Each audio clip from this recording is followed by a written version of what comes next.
Hello, viewers. Today, I'm going to be talking about the Sleeping Lion trailer that was released for Final Fantasy Mobius. This particular trailer is quite special in my opinion. It has some very unique things having to do with Final Fantasy VIII. Mainly, I believe, basically just based upon implication. To say it frankly, this game, Final Fantasy Mobius, had a trailer with Ultimecia in it. And they had her doing a particular gesture, which we're going to see soon. Maybe some of you already know about it. Final Fantasy Mobius was a game that it was a mobile game. It was a game where you could play with different, weapons. You had a main character for the game, but you could basically take on the styles of different Final Fantasy characters. You could also interact with different Final Fantasy characters in the series. It was somewhat like Dissidia Opera Omnia, in a sense, but you had your own you had your own unique person and very unique characters that were sort of involved in the world. I do not know if they called the world Palamecia or whatever they called it. But basically, it was a very interesting game. It was made during a period in which Square Enix was basically trying out some new things, trying to make more mobile games. They thought if they made more mobile games, well, maybe they will get, a good deal more money. And so, for whatever reason, they thought this would be a good business strategy, just to move to mobile titles and invest a lot of time, money, resources, and creativity in them. And they did this. And so, Final Fantasy Mobius was a result of that. There are a lot of fans, so to speak, a lot of longtime players who really did enjoy Final Fantasy Mobius. And there are also a lot of people who have no idea about what Final Fantasy Mobius is. For myself, I did not play it, but I had seen it on YouTube. I'd seen people playing it on YouTube, making little OST videos about it on YouTube, sharing what it was like, giving their reviews and things such as that. And it seemed very interesting to me. It seemed quite fun. Excuse me. But basically, it had an interesting battle system. I really could not make head or tails of it just by looking at it. But anyhow, there was they had events in the game, let me put it this way, where they would bring new content in, sort of like DLC. And so for whatever reason, they decided to bring Ultimecia as a character in the game, a villain that you would get to, I guess, fight. And they also had Squall make an appearance. And it was very interesting how they introduced these two characters in a trailer. And let me tell you, in this trailer, what you see sort of speaks more than words. It is almost though they are speaking without words, based upon what they show you. Now, some of you have no idea what I'm saying, but we will settle this right here and now, because I'm going to go to it, I'm going to show you this trailer, and we're going to see what is the big deal about the Final Fantasy Mobius trailer. Why am I talking about some old trailer from, years ago?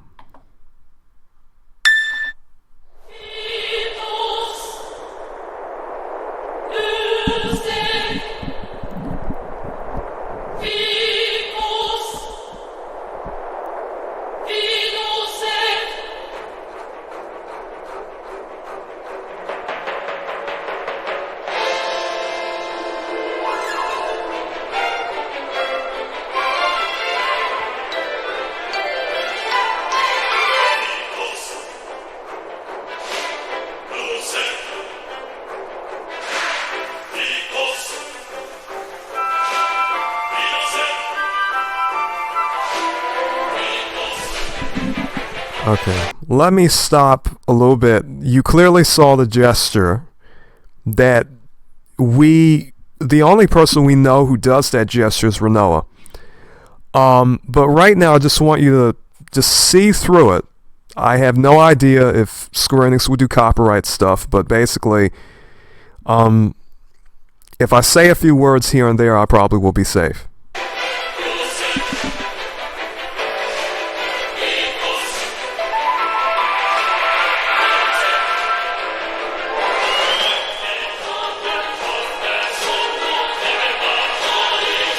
Okay, we have this scene that's basically repeated from the opening of the original Final Fantasy VIII in the spin-off game.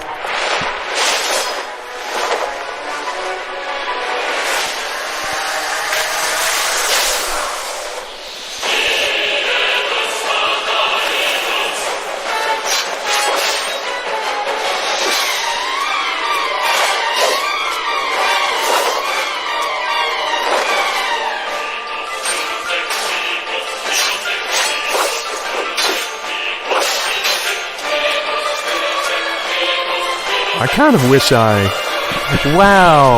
the way he's holding his hand. If you did not see, this was the exact same. They're using some particular animations that this is sort of related to some of the things he's doing. If you think about, I want to see when he runs up. This is the exact same motion. Wow, that was the exact same motion he used when he was running up to Cypher and he gets cut in the face during that opening. Okay, which is very interesting. And of course, and that's sort of like how Cypher hit him with a fire type of, which this is not fire, but still, Cypher had his open hand up to him during the original Final Fantasy VIII opening and sort of hits him with something. This opening from Mobius was incredible in regard to how many implications and sort of, hidden things were in it, which I'm going to talk about, very soon.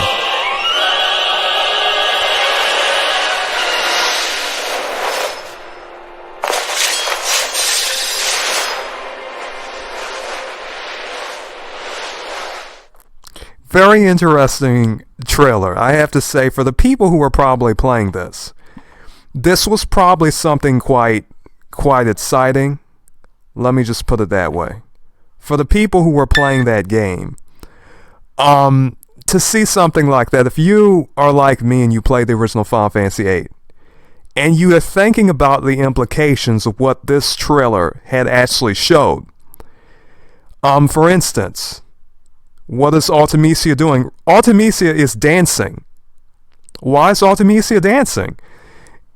Let us talk about the implications of this. The only person we know that we ever danced with, or that we sort of had any sort of experience, in regard to a dance scene in Final Fantasy VIII was Rinoa. She comes up to us and says, "Hey, dance with me," And, she sees us first.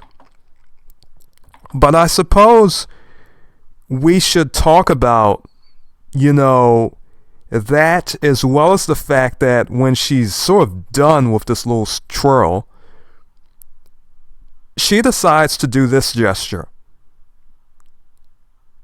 Okay, she points upwards to the sky. Now, those of us who know anything about this gesture, we played Final Fantasy VIII. We know exactly what this gesture is sort of referring to.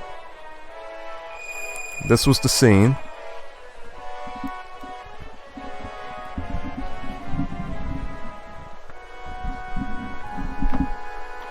When we first meet Rinoa, this is what she decides to sort of do.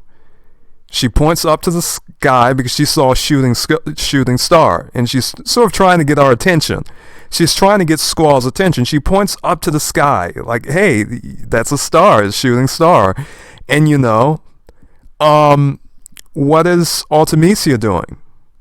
The same thing. And you would ask, why is Ultimecia, okay, which one did I have? Yes, this one. Why is Ultimecia doing that? It makes no sense, just based upon, the idea, wait, I thought Ultimecia was a different character. Who taught Ultimecia the shooting star gesture? Who taught Ultimecia this gesture? Why is Ultimecia doing this? Why is Ultimecia dancing? None of this makes sense unless you factor in what many of us have been saying for the longest time, which is that Ultimecia is Rinoa who lives on into the future. And that she sort of becomes this way. Alright, that was what many of us were saying. Now here in this trailer, they decided to literally just show us. They decided, let's not tell them, let's show them.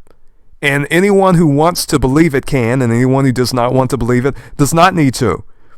But clearly, if you are in charge of a story, if you are in charge of a storyline that has been well established, everyone at that company knows what the story is, everyone has sort of, they've played the games, they're making content for the games, they're making new spin-off games, and they decide, let's bring Ultimecia in. But let's get her to do the exact same things that Rinoa does. Let's get her to dance, let's get her to point up to the sky, let's get her to do that. Now you would ask, why would they do that? What purpose is there regarding any of this? Now, a lot of us have brought this up. Not too many people have thought about it. Or they did not care to really think that much of it.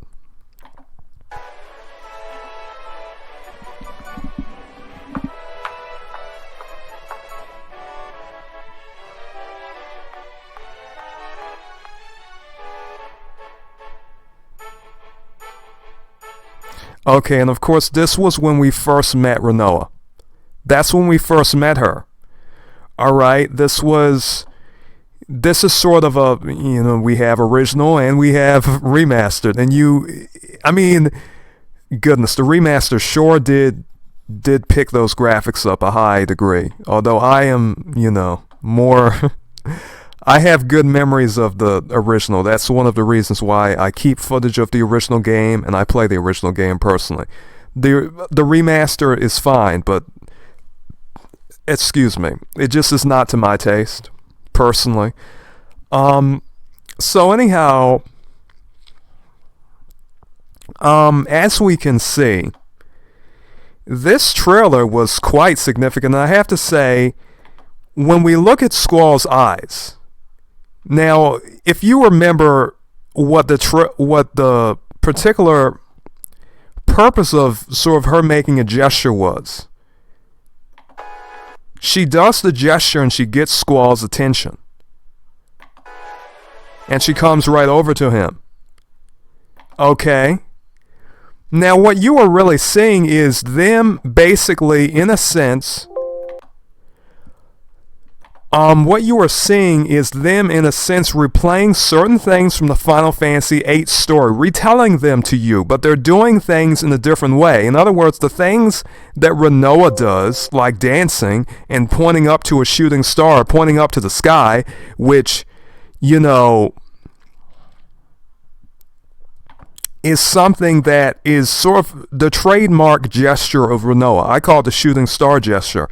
Here in Final Fantasy Mobius, they just decided to show you. We have Rinoa doing the gesture. We have Ultimecia doing the gesture. Rinoa does the same shooting star gesture in Final Fantasy Dissidia NT. Ultimecia is doing the same exact gesture in Final Fantasy Mobius.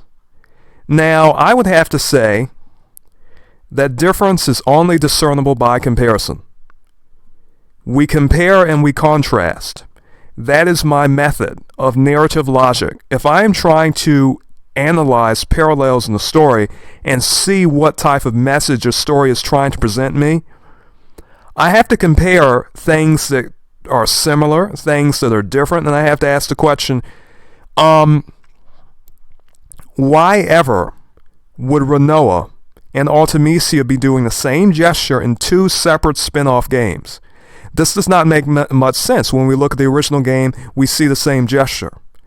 And many of us have said, this falls in line with what many of us have said to begin with. We had our understanding of Rinoa basically losing her memories due to, having the Guardian Force Griever, and basically keeping it. We know about the ring. I have no idea why that keeps popping up. I swear I will have to scan this computer at some point in time. Excuse me, viewers, for one moment. Excuse me for one moment. I'm going to take a little bit of a moment to do something. One moment, please. That was amazing! I enjoyed that. I just need to get a sip of water.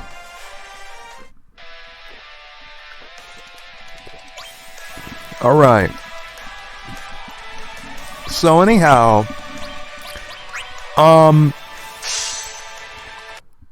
what I basically showed you was all of these particular, how should I say, instances of this gesture that I know of. Okay, in most cases, Rinoa is doing this gesture. There's no reason, story-wise, that Ultimecia should be doing this gesture unless you, like many of us who believe that Rinoa is Ultimecia, and can really sort of explain to you our own understanding of how she lost her memories and how she lived into the future. Unless you have that conclusion, there is no real way you can explain why, people who are making video games for profit, who are making money off of this, are going to just simply tamper with stories that they own. Now, in some cases, they just retcon things and just destroy things. I understand that.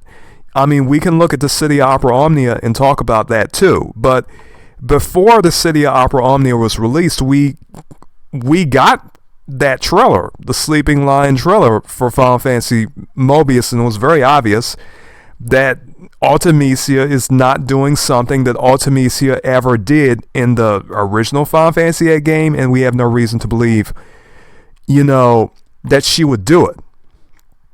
It is not part of her character. If we play through Final Fantasy VIII, Ultimecia only says a few words. We hardly get to talk to her. She is not talking about dancing. She never is pointing to the sky. So, let me put it this way. I wrote this down.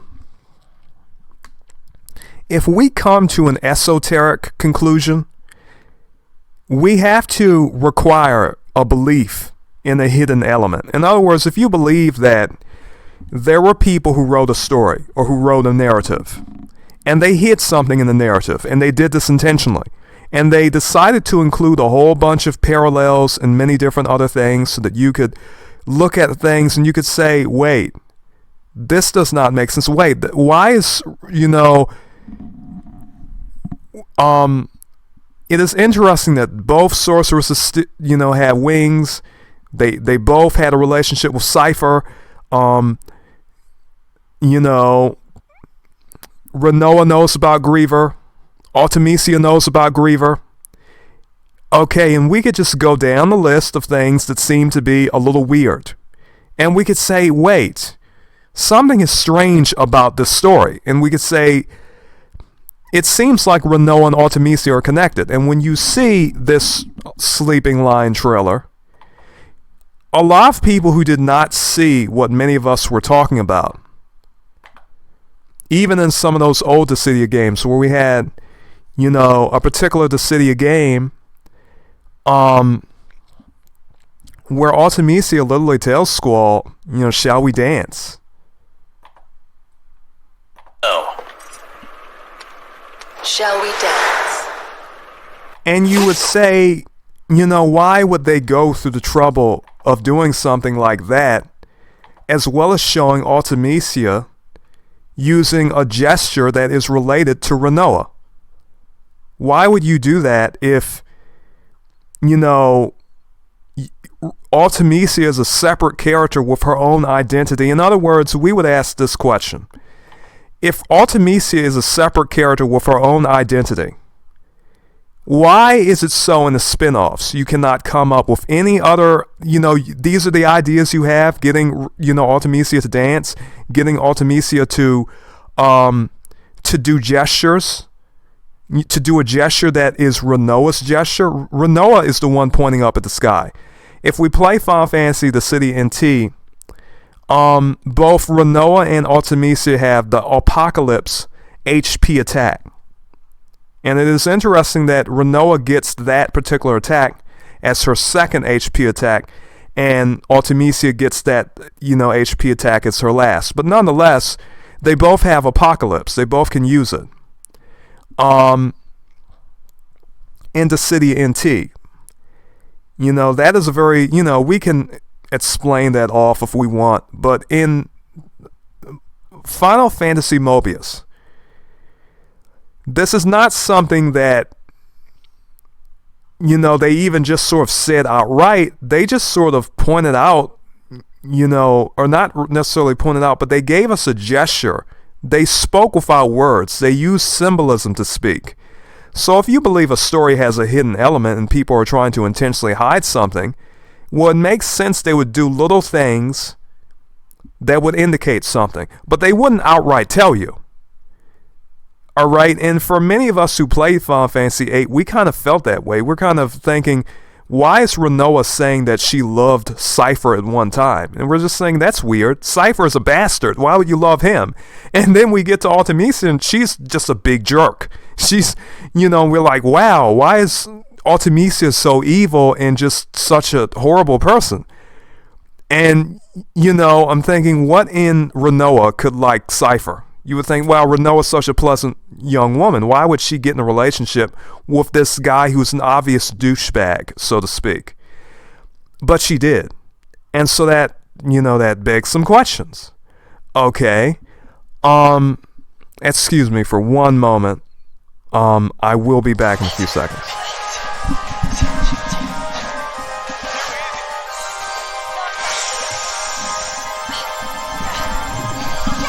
But yes,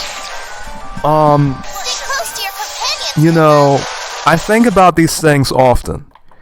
But when I'd seen, this particular trailer, not this trailer. I mean, that's just some gameplay from Dissidia. This trailer.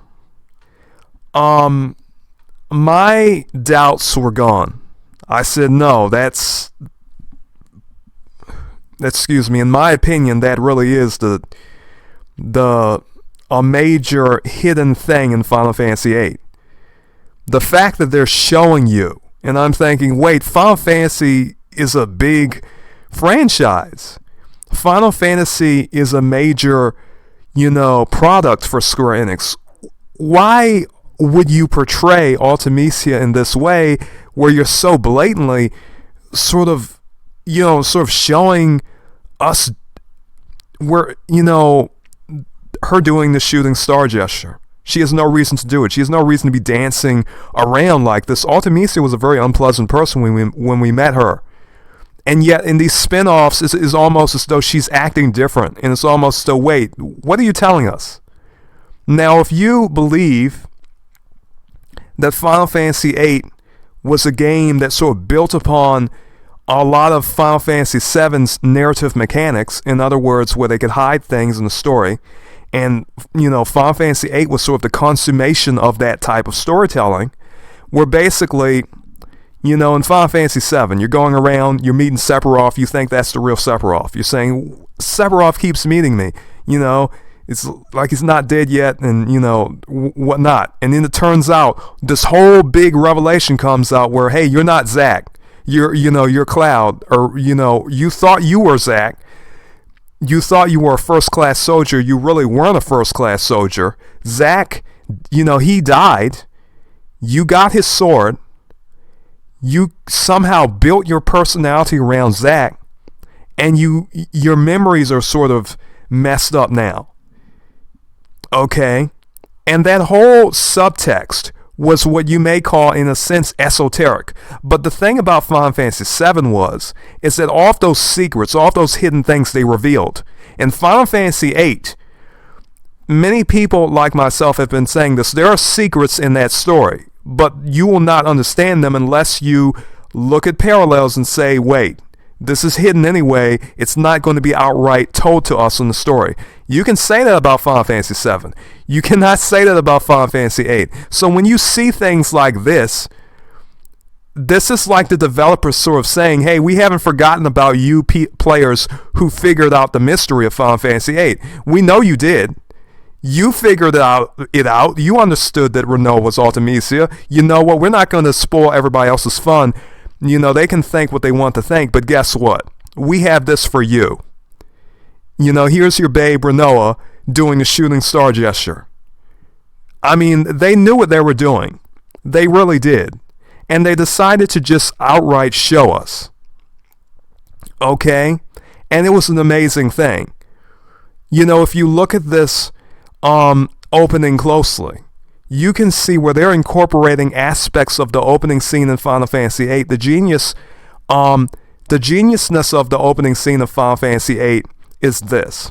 In the opening scene of Final Fantasy VIII, I have come to the conclusion that that scene is actually foretelling a lot of the events that are going to happen in the game. And many of us already know this. We see the flower field. You know, we see the black feathers, we see the white feathers, we see, of course, our two, main rivals, Squall and Cypher, basically fighting with each other. You know, we see Adia's face, we see, Rinoa. Okay, it is very significant. There's a duality that is presented in Final Fantasy VIII. And this is also a thing that, you can see that this is, the look on Squall's face is one of emotion, is one of, intensity. And you would say, why? Why? This is just, Ultimecia. But you can take a look and you will see this was very particularly done. She does this. Look at his face. His eyes flinch. His eyes flinch a little bit as though something is registering in his mind. And I think, in a sense, this is them sort of not necessarily breaking the fourth wall, but basically they know that this is sort of making you feel the same way because you're seeing what he is seeing and you're sort of, it's registering. Of course, your reaction to it will probably be a good deal different. It'll be like, wow, wait, what are you putting in this trailer? Why is this happening? A lot of people are, who saw this trailer and believe Rinoa's Ultimecia. This really solidifies our belief. Here we have it being told to us. They're not telling us in words. If you know anything about esotericism, about symbolism, about, witches in general, people who practice magic in general, because the whole story was about witches. The whole story was about the esoteric, in a sense. There are hidden things in the story, and witches, are plotting and scheming. In other words, Ultimecia is plotting and scheming and so forth. And she's a sorceress, she's a witch. And if you know anything about witches, they hide things. And so it makes sense that the story hides things. And so it makes sense that the story about witches is going to have an exoteric and an esoteric narrative. In other words, there's going to be a narrative that some people come out of or come out with, regarding this story where they believe, hey, the story is, love story between Squall and Rinoa. They fight the big bad sorceress, they fight the evil sorceress, and they win against her, they fight her, they kill her, they slay her. Congratulations. They basically, you win the game. You get to have your happily ever after. But those of us who have the esoteric narrative, who come out with that, we say, wait, we played through the game and we came to the conclusion that Ultimecia was in fact Rinoa. In other words, based on all of our parallels that are presented in the story, that is exactly what we think. And when we see this particular trailer, they're sort of, I think, paying an homage to the secretive nature of Final Fantasy VIII as a game. And I think they're doing it very respectfully. one thing I can say about Final Fantasy Mobius and all the Dissidia titles up until Opera Omnia, where they started to literally retcon stories, destroy whole character narratives, ruin character personalities and the like. A lot of these games were dry. Those Dissidia games in terms of story, but they did not ruin the character personality and basically their role over much. They stayed true to a lot of things in the story. And in Final Fantasy Mobius, they're literally, in a sense, showing you something a lot of people had never thought about before. Plenty of us had thought that Rinoa was Ultimecia, and we had come to that belief on our own. But I think a lot of people had never really grasped this idea. They thought, how could the developers come up with an idea like this? Why would they do that? Why would they sort of deceive us like that? And when you think about Final Fantasy VII, you're being deceived throughout the story. Cloud literally does not even know who he is. In Final Fantasy VIII, these kids, because that is what they are, most of them are 17, other than Quistis and Cypher, they literally do not even remember their childhood days in the orphanage. They lost so many memories due to Guardian forces. This is a big aspect of the story. So it makes sense that the villainess, the sorceress, Ultimecia, is also suffering from this particular major part of the story. Throughout the story, they're telling you, if you talk to some of those earlier characters, even in the beginning of the story, they're telling you, hey, when you talk to Sid, Headmaster Sid, he has one of those supervisors or whoever, the ones that have the funny looking heads. And he says to, Squall, when he graduates and becomes a Seed, he basically says, if you talk to him, he says, hey, do not listen to any criticism of Guardian forces. So they're foreshadowing what is going to be presented to you in the story the whole time. And it was this way to begin with. And a lot of people, I think maybe it was because they just did not pay attention to what was being presented to them in the story. They just thought, it can never be this way. But I think, let me put it this way. Playing Final Fantasy VIII after playing Final Fantasy VII is like graduating from grade school to college. In terms of narrative logic, some people do not understand how sophisticated Final Fantasy VII and Final Fantasy VIII were in terms of story. Now, if you sort of recognize that Final Fantasy IX was sort of Square Enix or Squaresoft trying to basically simplify the story to a degree, and although that game had secrets, it was not as secretive as Final Fantasy VII or VIII. There were things in Final Fantasy VII that you would never have thought of, or most people would not have thought of them, until you get to the point where everything is revealed to you, where Cloud finally realizes, wait, my whole history is a lie.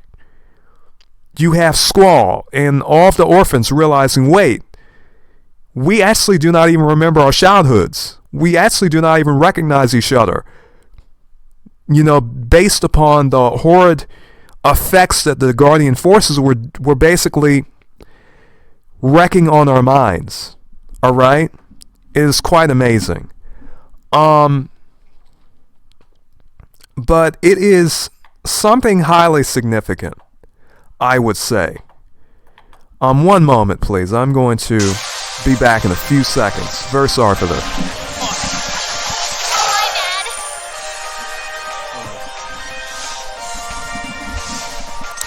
I basically just had to clear my throat. But I think it is important that some of us talk about some of these obvious references. And let me just tell you, this trailer, the more I look at it, the more I can see that they were literally taking things that were from the opening, that were foreshadowing things later in Final Fantasy VIII. In a sense, I do not know what else they could do to just basically not outright tell us without speaking. Some of you may not be familiar with this, but this is something that if you know about witchcraft, if you know about esoteric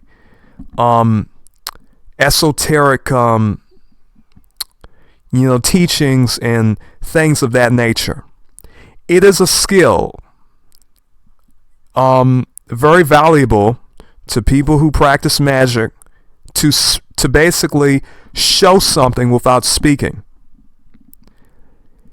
Some of you can research this if you do not believe what I'm saying. I know something about witches because I've studied a lot regarding them.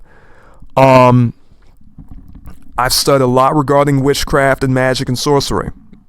And obviously the game's about magic. The game is about magic. The game is about witches.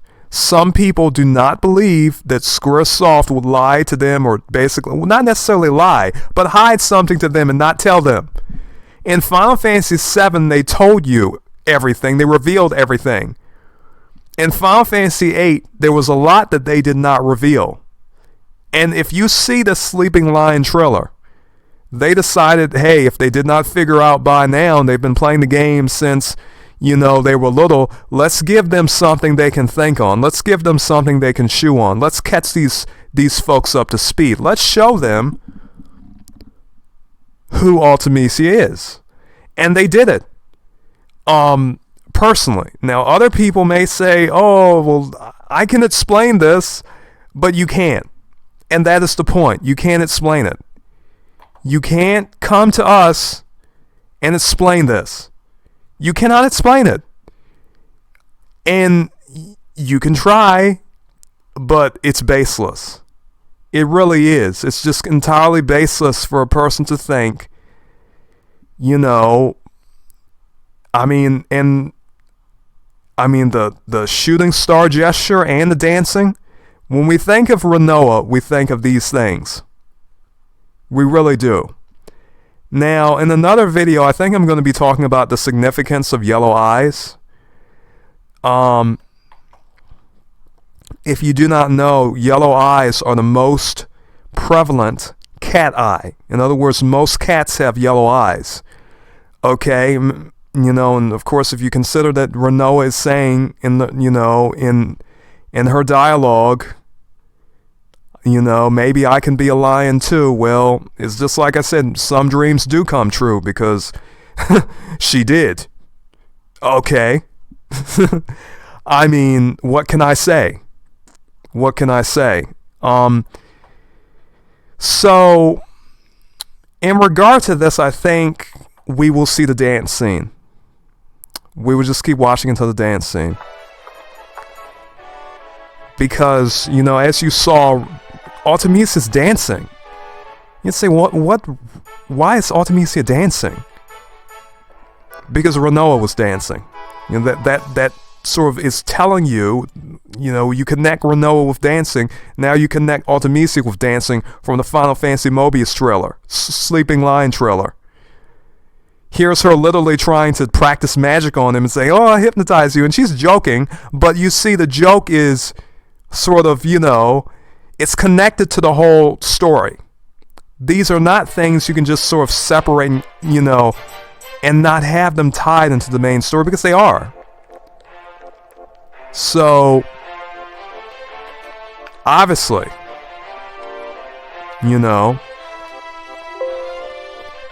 Squall and Rinoa danced.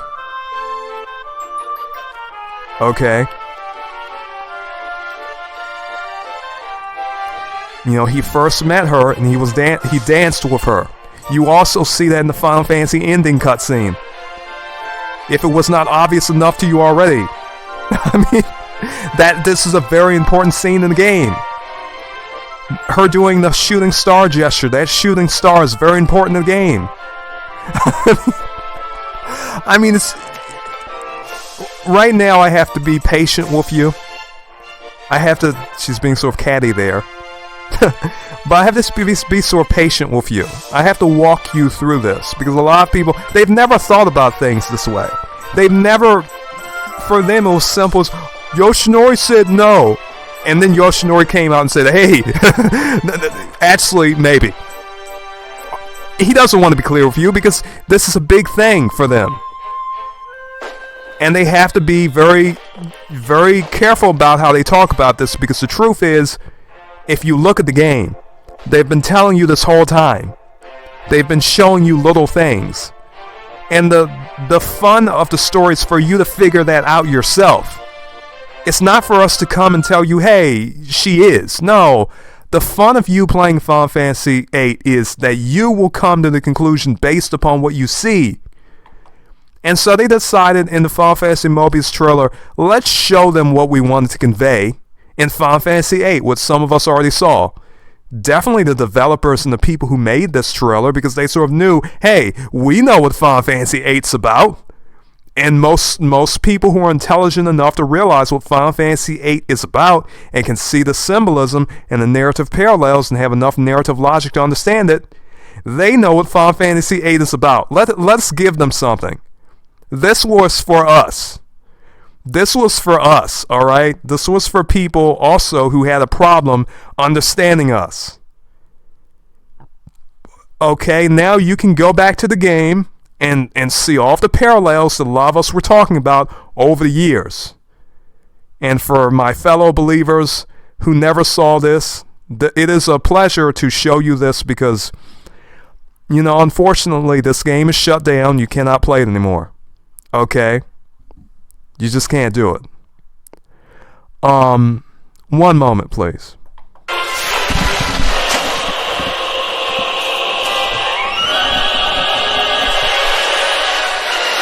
Okay, I keep having to clear my throat. It is sort of cool where I live here on the East Coast. And so that's just the way it is. But anyhow, viewers, I try to keep these videos self-contained. I try not to basically bombard anyone with information. You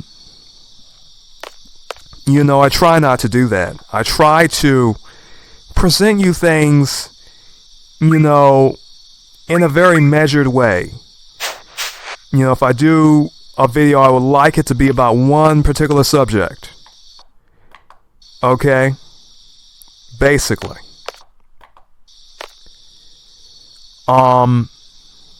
And so I have to say that,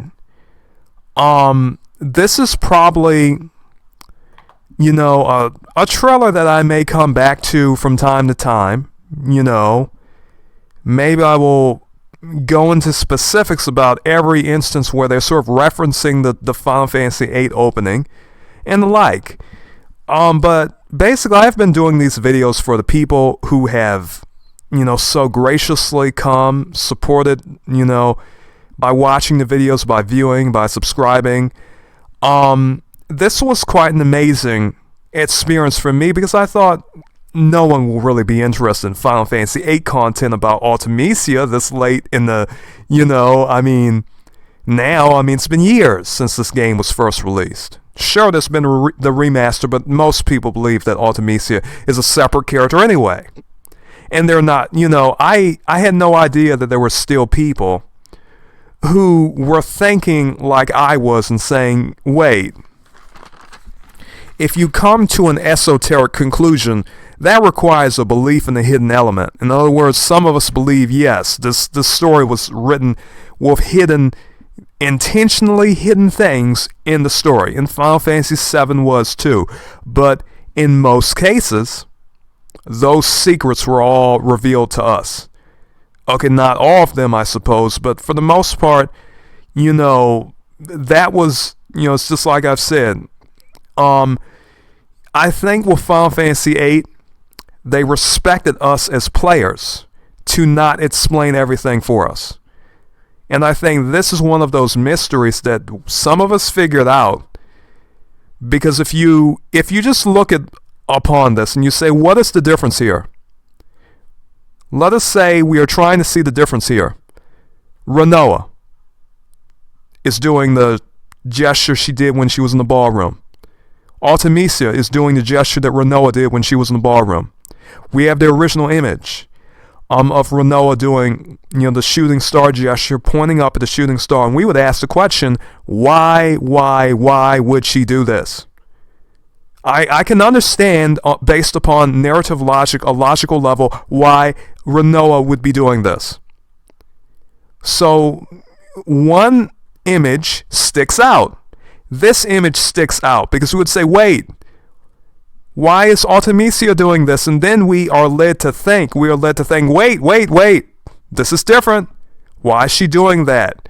This is what I mean when I talk about narrative logic. And when I say logic, it may seem like I'm talking about some strange, unique method of basically thinking through something, but basically logic just means thinking. That's all it means. So basically we're just thinking. We're just looking at it and we're thinking about it. I mean, we're not some very complex philosophers here. We're just looking at something that looks different. That is all we are doing. We see this, Dissidia NT, we say, hey, that's normal. That's something Rinoa does. We can see that in the first game. We come to Final Fantasy Mobius and see Ultimecia doing this, and we say, wait, why is she doing this? Why? I thought Ultimecia was a different character. This does not make sense.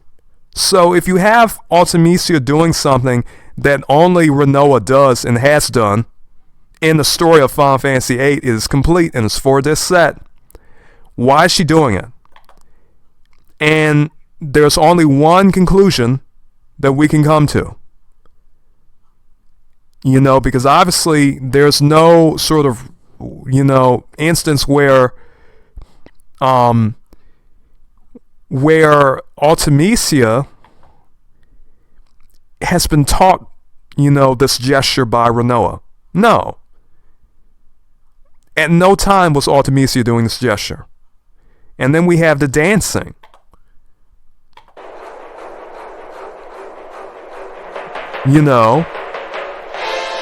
And a very specific, almost so she's waiting for someone to dance with her.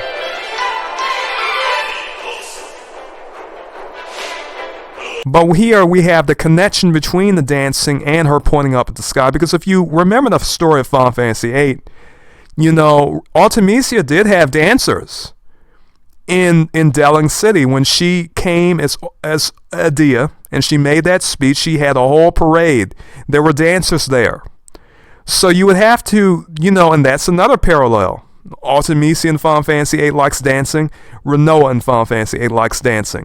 But, the difference is that, wait, only one did that gesture. And now we have in Final Fantasy VIII, Final Fantasy Mobius, Ultimecia is doing the shooting star gesture. Why? Okay, why? It does not make sense unless, you, like me, and many other people have come to the conclusion, wait, there was something strange about the story to begin with, and you come to the conclusion that Ultimecia is, in fact, Rinoa. Now, for the name just means ultimate. Ultimecia just means ultimate. Ultimecia is more of a title than a name. Now if you want to go into names, you could say it means Artemisia of Caria. Artemisia comes from the word Artemis. But if you're just talking about what that means just in general, no, that just means ultimate. So you cannot really say that that's a very serious name now, can you? If it's just ultimate and then Ultimecia, that's just a feminine suffix. Okay, so it is almost as though, wait, Ultimecia is not so much a name, anyhow. So you would have to ask the question, what does it reference? I would say Artemis. The goddess of the moon. And of course, if you know anything about witches, you know that witches are associated with the moon. But as I said, after you have saw that, I just simply have to say you're going to have to, you can think of it what you will. I will still be making videos on the subject. I will still be making Final Fantasy VIII videos. But I wanted to show you all this because I thought it has gotten to the point now where I have enough people watching where I feel I might as well just show you, something interesting, You know, something that no one has been able to explain to me. And many of you, like myself, have your own thoughts about it. I know what I think about it. I know what many of you believers think about it. And I know that it gives a lot of closure to many of us. You know, regardless of whatever is going to come after that, you know, in whatever Final Fantasy VIII remake that is made or not, we know what we saw. And we know what we experienced when we played Final Fantasy VIII. Anyhow, viewers, I am sort of under a type of cold. If you have not heard that in my voice, and you have not heard me clear my throat multiple times. So because I feel sort of miserable, I have to drink some water or something. I'm going to end this video here. May you be blessed and farewell. This was quite enjoyable. Alright.